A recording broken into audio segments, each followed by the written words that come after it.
Long before Marilyn Monroe became a symbol of desire, she imagined a different future. Not one defined by cameras, contracts, or crowds, but by something quieter and far more fragile. A future that never made headlines, a future that never survived.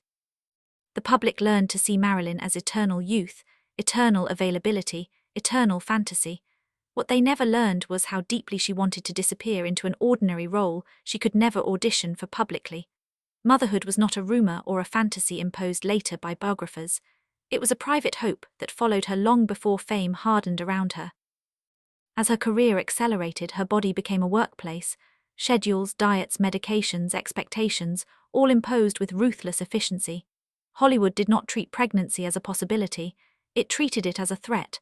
For actresses at the peak of their desirability, children were interruptions, delays, risks. Marilyn understood this reality even as she quietly hoped to defy it. Behind the glamour, her life was marked by instability. Emotionally, physically, psychologically. She carried the residue of childhood abandonment, years of foster care, and a lifelong hunger for permanence. The idea of having a child was not just about family. It was about continuity, about creating something that could not be taken away. Her marriages intensified that hope. With each attempt at stability came the possibility of a life outside the studio's control, and with that possibility came fear, from those who benefited most from her remaining unencumbered. Marilyn's body was too valuable to risk. Her fertility became something to manage, monitor, and quietly interfere with. The first miscarriage did not happen in isolation. It occurred in a body already under strain. Years of pressure had disrupted her health. Hormones, stress, prescription drugs, and emotional volatility converged. The pregnancy ended before it could be publicly acknowledged, leaving behind grief that had no language in Hollywood. There were no pauses, no recovery, no rituals of mourning. Marilyn was expected to return to work, to smile, to maintain the illusion of effortlessness. Loss was treated as inconvenience. The system had no patience for private devastation. She internalized the silence. The pain had nowhere to go. In an industry that profited from her body, her suffering remained invisible unless it affected productivity. The miscarriage became something she carried alone, folded into the growing sense that her body was betraying her, or perhaps being betrayed. As time passed, the desire for children did not fade. It sharpened. Each lost pregnancy intensified the urgency. Each failure reinforced a fear that time was running out. Marilyn was surrounded by people, yet profoundly alone in this experience. The women around her understood but could not intervene. The men around her often did not understand at all. Medical care in that era offered little compassion. Miscarriages were minimized, pathologized, or blamed on emotional instability. Marilyn was told, directly and indirectly, that her body was unreliable, that her lifestyle was incompatible with motherhood, that she needed to be fixed before she could be trusted to carry life. These messages compounded her existing insecurities. She began to see her body not just as public property, but as defective property, something that failed to perform its most basic function. The irony was devastating. A woman worshipped for her fertility could not sustain a pregnancy. Hollywood reinforced this contradiction relentlessly.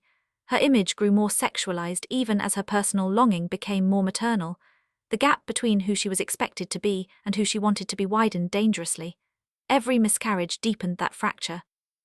What made the loss unbearable was its invisibility. There were no public acknowledgements, no sympathy, no permission to grieve. The world continued consuming her image while remaining oblivious to what she was losing behind the scenes. The children Marilyn never had became ghosts that followed her. They existed in possibilities, in imagined futures, in names never spoken aloud. Each loss left her questioning whether motherhood was being denied by fate or by a system that had no room for it. And this was only the beginning. Because the miscarriages were not isolated tragedies. They were warnings. And the toll they would take on Marilyn Monroe was far greater than anyone was willing to see. As Marilyn Monroe moved deeper into her 30s, time became a presence she could feel in her body. Each year carried more pressure, more urgency, more fear. The miscarriages were no longer isolated events. They formed a pattern that quietly reshaped how she saw herself and how others began to treat her. Pregnancy, when it happened, was fragile from the start. Her health was compromised by exhaustion, anxiety, and dependence on medication that had become routine in her life. Doctors prescribed sedatives to sleep, stimulants to wake, hormones to regulate moods. None of it was designed with pregnancy in mind, yet Marilyn was expected to function perfectly within a system that made fragility inevitable. The studio's concern was never her well-being, it was continuity. Insurance policies, filming schedules, public image, all of it depended on predictability. Pregnancy introduced uncertainty, and uncertainty was managed with subtle pressure. Marilyn learned to hide her hopes, to downplay symptoms, to carry fear quietly until it became physical. When another pregnancy ended, the loss deepened into something more corrosive. It was no longer just grief. It was self-doubt. She began to internalize the idea that motherhood might not be possible for her, that her body, shaped and sold to the world, could not perform the one function she wanted most. Those around her noticed the change. Her longing became visible in small ways. She gravitated toward children on film sets. She spoke privately about homes, routines, normalcy. These were not fantasies of escape.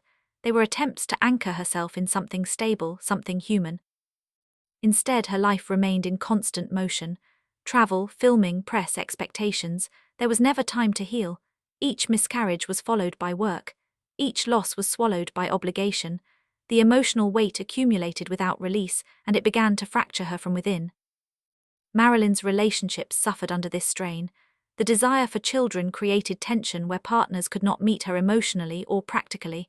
The gap between what she needed and what she received widened. Love became conditional. Support became inconsistent. The hope of family became something she carried alone. Medical explanations offered little comfort. Miscarriage was framed as her fault, her nerves, her instability. Stress was blamed without acknowledging the environment producing it. Her emotional pain was medicalized. Rather than understood, treatment focused on managing symptoms, not addressing causes. This reinforced a dangerous cycle. Emotional distress led to medication. Medication compromised physical health. Physical fragility increased the risk of loss. Each miscarriage then justified further intervention. The system treated her as a problem to control, not a woman to protect. What haunted Marilyn most was the sense of interruption. Each pregnancy represented a moment when life might slow down, when her body might reclaim purpose beyond performance. Each loss reinforced the reality that her body was not her own. It belonged to contracts, schedules, and expectations that left no room for vulnerability. The children she never had began to symbolize something larger. They represented the life she was not allowed to live, a version of herself that remained permanently out of reach. This loss was not just biological, it was existential. Publicly, her image remained unchanged. The same smile, the same allure, the same myth of effortless femininity. Privately, she struggled with guilt and grief that had nowhere to land. Society had no language for women mourning pregnancies that never reached visibility. As years passed, the hope for motherhood became increasingly painful. Each attempt carried the weight of previous failures.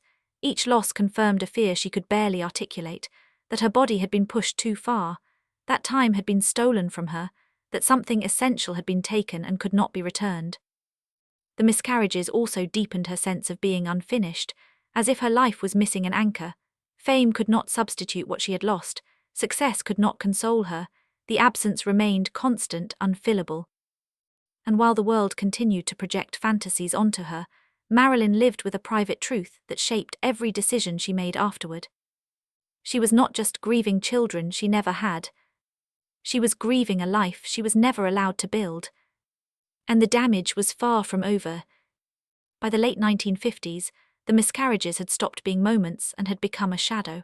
They followed Marilyn Monroe into every space where the future was discussed. Time was no longer abstract.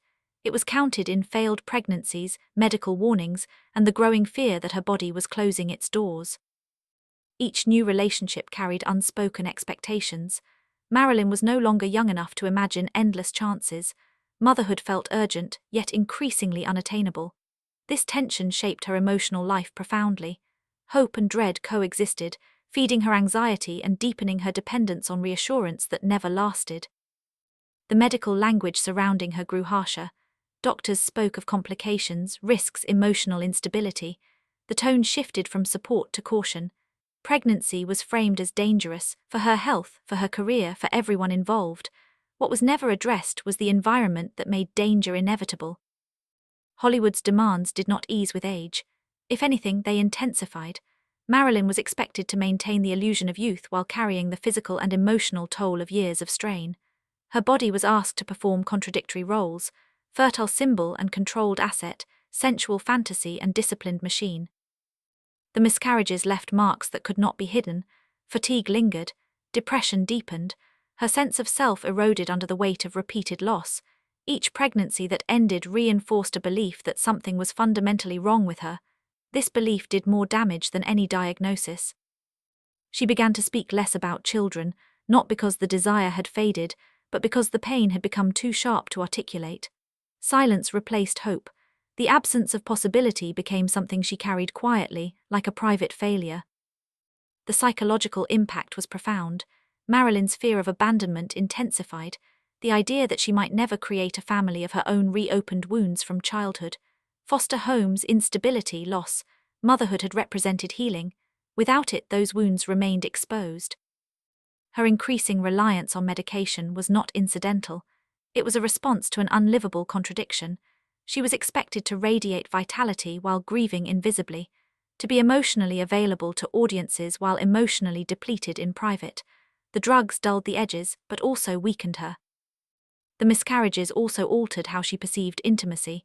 Pregnancy had once symbolized connection and continuity.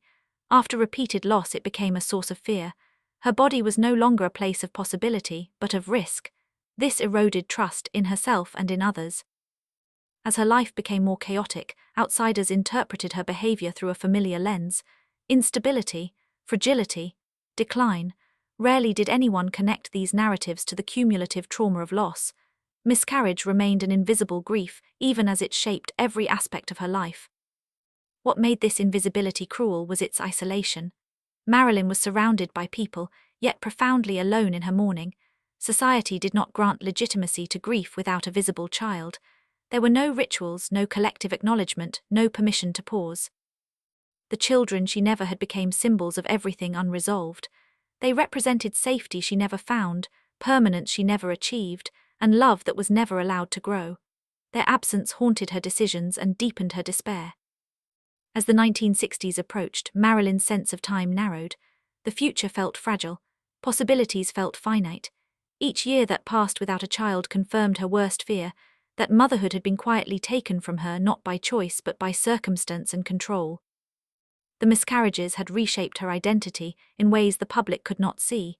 She was no longer just fighting for artistic respect or personal autonomy. She was fighting against the realization that one of her deepest desires might never be fulfilled.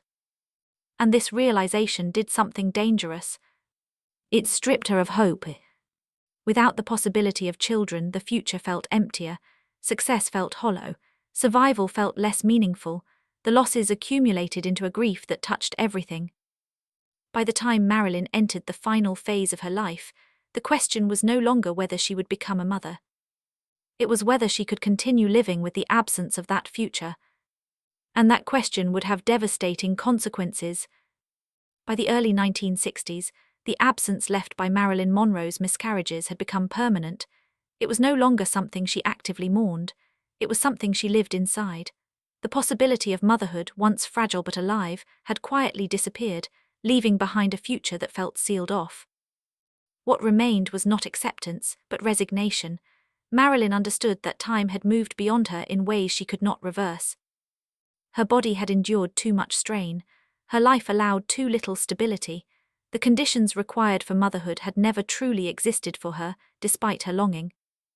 This realization deepened her isolation. The world continued to project abundance onto her, beauty, success, desire, while she experienced profound absence. The contrast was unbearable. Fame amplified loss rather than masking it. Each reminder of what she lacked sharpened the grief. The children she never had became part of her internal landscape.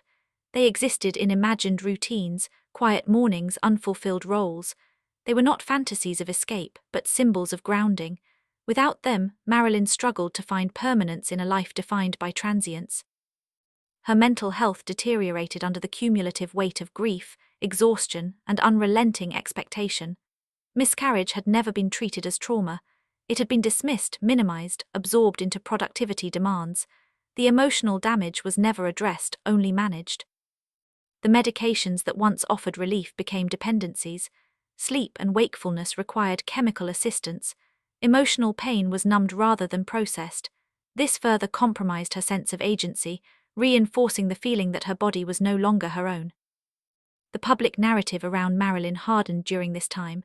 Her struggles were framed as personal weakness rather than the result of sustained loss and pressure.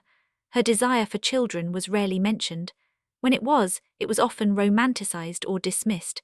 The truth was far more devastating. Marilyn had wanted children not to complete her image, but to complete herself. Motherhood represented safety, continuity, and unconditional love, things she had never fully experienced. Its absence reopened the core wound of abandonment that had shaped her since childhood. When Marilyn died in August of 1962, the children she never had vanished with her.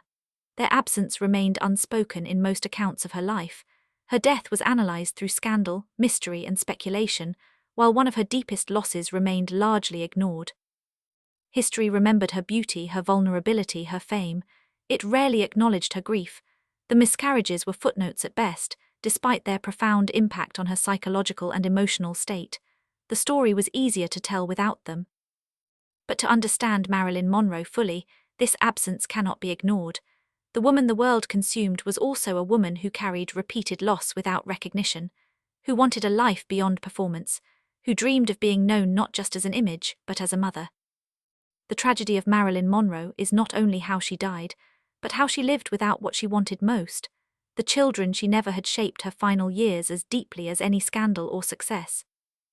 They were the future she imagined, and the grief she endured.